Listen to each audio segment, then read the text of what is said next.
Khyber Pakhtunkhwa ad hoc असातिज़ा से PTI रहनुमाओं के मुज़ाकरात कामयाब। टीचर्स ने बनी गाला से एहतजाज खत्म कर दिया।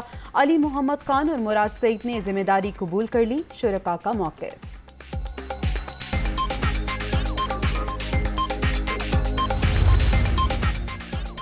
इमरान खान का कल का एहतजाज नाकाम हो गया। इनकलाब एसी वाले कमरे से नहीं आता, इनका हिसाब पहले और इंतखाब बाद में होगा।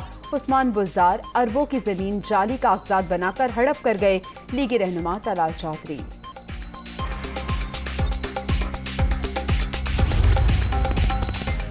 और क्रिकेट दीवानों के लिए अच्छी खबर, इंग्लैंड की टीम सितंबर के दूसरे हफ्ते में पाकिस्तान का दौरा करेगी। 7 T20 मैचेस की सीरीज खेलने पर पीसीबी और इंग्लिश बोर्ड में इत्तफाक हो गया।